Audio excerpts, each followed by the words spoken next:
मुंबईत सुरू असलेल्या पावसाचा लोकल ट्रेनला फटका। पावसामुळे मध्य रेल्वे आणि पश्चिम रेल्वे 15 ते 20 मिनिटे उशिरानं कामावर जाणाऱ्या चाकरमान्यांची तारांबळ।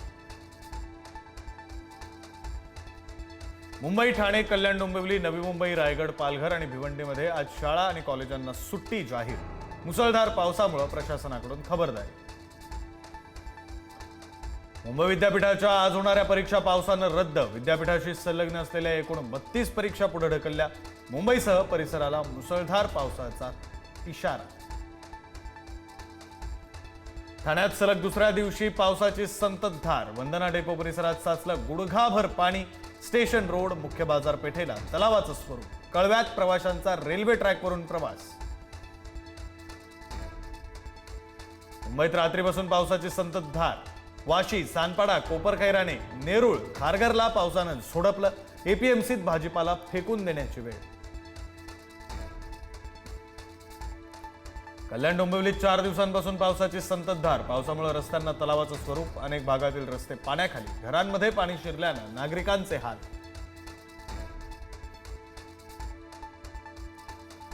चार दिवसांपासून वसई विरारमध्ये पावसाचा धुमाकूळ। पावसामुळे सखल भागांमध्ये साचलं पाणी। पाण्यातून वाट काढताना नागरिकांची तारांबळ। मराठवाड्यात पावसाचा कहर। 1000 गावांमध्ये अतिवृष्टी। नांदेड जिल्ह्याला सर्वाधिक फटका। 8 जणांचा मृत्यू। 200 जनावरं दगावली। 450 घरांची पडझड। तर सुमारे 3 लाख हेक्टर शेती पाण्याखाली। बुलढाण्यातील चिखलीमध्ये पावसाचा कहर। जांबुवंती नदीला आलेल्या पुराचा चिखली शहराला विळखा। घरांमध्ये पाणी शिरलं। नागरिकांना सुरक्षित स्थळी हलवलं। सांगलीमध्ये कृष्णा नदीची पाणी पातळी 16 फुटांवरून 19 फुटांवर। कृष्णेची पाणी पातळी एका रात्रीत 3 फुटांनी वाढली। कोयना धरणातील विसर्गामुळे कृष्णेच्या पाणी पातळीत वाढ। सांगली जिल्ह्यात पावसाचा जोर वाढला। पावसामुळे कर्नाटकातील अलमट्टी धरणातून विसर्ग वाढवला। अलमट्टीतून 1.5 लाख क्युसेक पाण्याचा विसर्ग। कोयना धरणाच्या पाणलोट क्षेत्रात पावसाचा जोर वाढला। कोयना धरणाचे वक्र दरवाजे 6 फुटांवर। कोयना नदीत प्रति सेकंद 39,000 क्युसेक पाण्याचा विसर्ग। कोल्हापुरात पावसाची दमदार हजेरी। पावसामुळे अनेक रस्ते पाण्याखाली। कोल्हापूर गगनबावडा महामार्गावरील वाहतूक बंद। कोल्हापूर राजापूर महामार्ग देखील ठप्प। रायगडच्या कोलाडमध्ये पुराच्या पाण्यात अडकलेल्या 7 ते 8 जणांची सुटका। रेस्क्यू टीमकडून बचाव कार्य। घराच्या माळ्यावर बसलेल्या वृद्ध दाम्पत्याची सुटका। जालन्याच्या एकरुखा गावातून वाहणाऱ्या बहिरी नदीत शेतकरी गेला वाहून। वाहून गेलेल्या शेतकऱ्याचा शोध सुरू।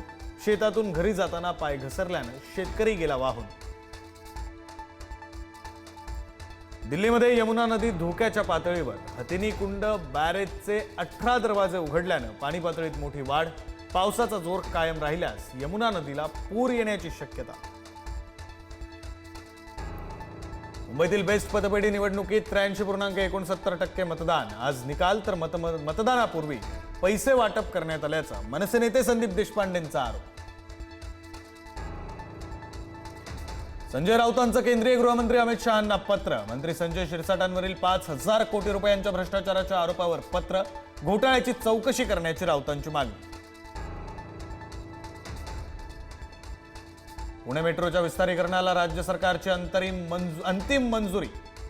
टप्पा 1 मधील वनाज ते रामवाडी या मार्गिका क्रमांक 2च्या विस्तारीकरणाचा मार्ग मोकळा। चिपळूण कराड रोडवरील पिंपळीमध्ये भीषण अपघात। भरधाव थारनं रिक्षाला उडवलं। 5 जणांचा मृत्यू। थार चालकाचाही मृत्यू। मृतांमध्ये 3 वर्षांच्या चिमुकल्याचा समावेश। रशियाचे अध्यक्ष पुतीन यांची पंतप्रधान नरेंद्र मोदींसोबत फोनवरून चर्चा। ट्रम्प यांच्यासोबत झालेल्या भेटीची आणि चर्चेची दिली माहिती।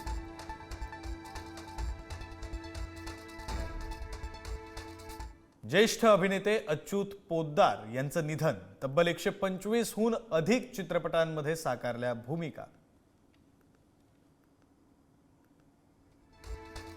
रणवीर सिंगच्या धुरंधर चित्रपटातील 100हून अधिक क्रू मेंबर्सना विषबाधा, सर्व क्रू मेंबर्सवर रुग्णालयात उपचार सुरू. चित्रपटाचं शूटिंग काही काळासाठी थांबवलं.